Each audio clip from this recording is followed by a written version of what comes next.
Yang tidak diduga sama sekali, peneror Syifa ternyata adalah penggemarnya yang kecewa karena merasa tidak pernah ditanggapi oleh idolanya.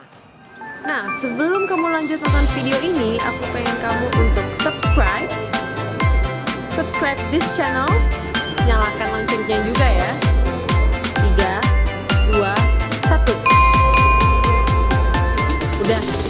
Nah, gitu dong. Thank you ya udah subscribe. Malam. Upaya itu berlanjut saat Unge jadi penyanyi pengiring di konser Ronan Keating pada Sabtu lalu.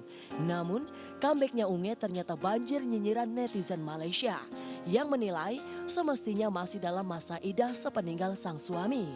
Nyinyiran itu dipicu karena di saat bersamaan dengan Unge nyanyi di konser Ronan Keating, keluarga Ashraf di Malaysia justru menggelar doa tahlil.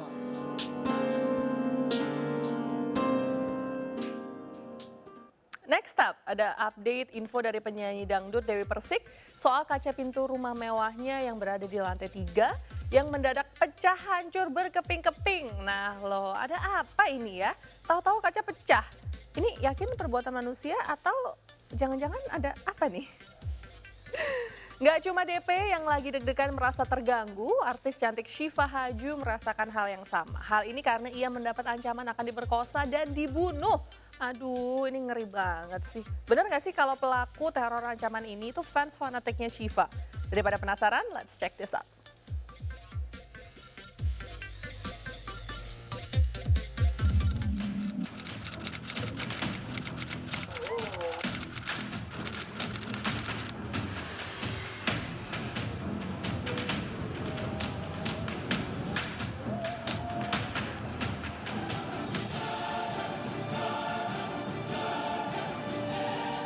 Penyanyi dangdut Dewi Persik baru-baru ini mengalami kejadian di luar nalar. Kaca pintu rumah mewahnya yang terletak di kawasan Fatmawati, Jakarta Selatan pecah mendadak.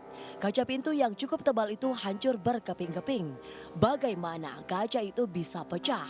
Dan benarkah akibat perbuatan tangan manusia, kejadian alam atau teror mistis? Pasalnya, kaca pintu rumah yang pecah itu berada di lantai 3 dengan ketinggian kurang lebih 20 meter dari permukaan tanah.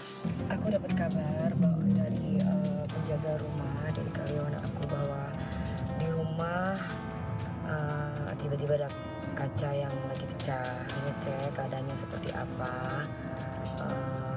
Mudah-mudahan tidak ada apa-apa. Semua orang-orang yang tinggal di rumah itu selalu dapat lindungan Allah. Kita semua dapat perlindungan dari Allah ya Naya. Dijauhkan dari orang-orang yang jahat, orang-orang yang berniat tidak baik ya. Mudah-mudahan kita selalu dapat lindungan ya. Amin ya Rabbal. Gimana ceritanya di manaan? Kan habis ngulak kaca gitu. Terus jam 12 kan ini nyebut gegap. Terus balik ke sini lagi mau Tapi nggak ada batu ataupun apa yang ada kosong. Aku tetap harus positive thinking gitu. Mungkin ya kacanya karena alam gitu. Jadi kalau misalkan dibilang karena orang jahil dilempar itu nggak ada batunya. Terus kemudian kalau misalkan karena ditembak nggak ada bekas pelurunya gitu. Terus kalau misalkan dibilang alam mungkin karena kacanya yang kaca lama, tapi itu kan kalau aku pribadi sih itu kan rumah baru, kacanya pun juga kacanya tebal banget yang segini nih, yang bukan kaca yang tipis. Dan kenapa kok kacanya itu masuk gitu? Kalau misalkan dia panas atau mungkin karena alam atau itu kan harusnya keluar dong Mas. Ya kan pecahannya itu keluar, ini masuk. Meski rumahnya belum ditinggali, namun Dewi Persik yang merasa ketentraman dan kenyamanannya terganggu sudah melaporkan kejadian ini kepada pihak berwajib untuk menguak misteri pecahnya kaca pintu rumahnya. Ditanya apa sebabnya, saya pun juga nggak tahu apa sebabnya. Itu kan kebetulan rumah baru, jadi tapi sudah aku laporkan kepada pihak yang berwajib. Jakarta Selatan. Aku tanya sama orang yang punya rumah itu, karena dari pembangunan awal orang itu yang tahu. Aku kan beli rumah sudah jadi, bukan bangun ya. Aku beli rumah sudah jadi. Jadi beliaunya bilang itu nggak mungkin banget gitu. Karena juga dari tekstur pembangunan dan yang lainnya itu kuat banget gitu. Jadi itu hal yang nggak masuk akal, dan mereka pun juga malah justru kita lagi menunggu CCTV yang punya tetangga. Iya, DP memang tetap berusaha positive thinking soal pecahnya kaca pintu rumahnya. Aku nggak akan pernah takut dengan hal-hal yang seperti itu. Aku pasrah kepada Tuhan dalam arti apapun yang terjadi itu sudah menjadi suratan aku, sudah menjadi garis tangan aku. Yang pastinya apapun yang terjadi itu pasti atas izin Allah.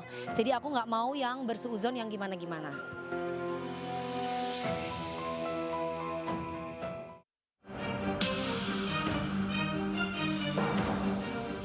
Artis Syifa Haju yang mendapat ancaman dari orang tak dikenal beberapa hari lalu, kini sudah bisa bernafas lega. Pihak kepolisian dalam hal ini Polres Tangerang Selatan berhasil menangkap seseorang berinisial HA dan menyematkan status tersangka padanya.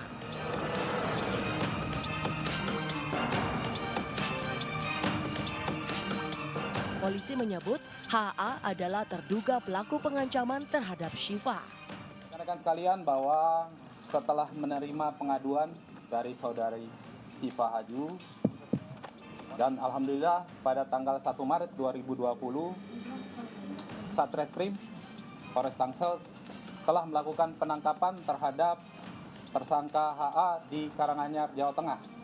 Tersangka melakukan pengancaman dan juga mengirim pesan melalui Instagram ke korban. Sebenarnya kalau ancaman-ancaman gitu banyak ya di sosial media aku biasa temuin gitu. Cuman ya yang emang puncaknya ya sekarang ini yang kayak emang udah bikin aku merasa terancam dan merasa nggak nyaman. Diduga melakukan pengancaman atas artis 19 tahun itu, HA kini terancam hukuman minimal 4 tahun penjara dan denda 750 juta rupiah. Yang tidak diduga sama sekali, peneror Syifa ternyata adalah penggemarnya yang kecewa karena merasa tidak pernah ditanggapi oleh idolanya. Ya, jadi hasil penyelidikan kita sementara, jadi tersangka ini adalah salah satu fans dari saudari Syifa Haju, ya, yang dimana dia melakukan hal ini dikarenakan memang berkali-kali dia melakukan mengirim pesan, ya, mungkin belum ada balasan, ya ini membuat dari tersangka ini merasa emosi, kemudian melakukan hal-hal seperti ini yang melakukan ancaman dan beberapa kata yang mungkin masuk kategori kesusilaan. Bang mungkin udah minta maaf atau seperti apa? Kalau minta maaf sudah, begitu datang langsung minta maaf.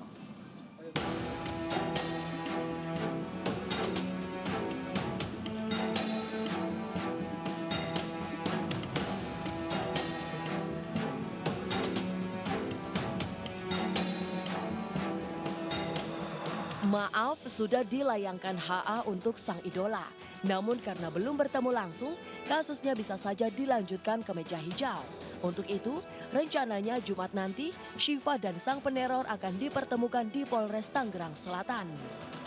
Rencananya insya Allah hari Jumat kalau tidak ada halangan, klien kami Mbak Syifa Haju dan orang tuanya Ibu Sandy Haju juga akan hadir ke Polres Tangerang Selatan untuk juga ada penambahan BAP dan juga ada konfrontir dilanjut. Insya Allah mungkin hari itu akan dipertemukan dengan tersangka. Obsesi GTV sudah setengah jam, saya Ovidian menemani Anda semua. Sekarang waktunya saya pamit undur diri. Jangan lupa tonton terus Obsesi setiap hari Senin sampai Jumat mulai pukul 9.30 sampai pukul 10 pagi. Tentunya hanya di GTV, pilihan terbaik keluarga Indonesia. Have a great day you all. Stay healthy, stay safe. Salam Obsesi. Bye-bye.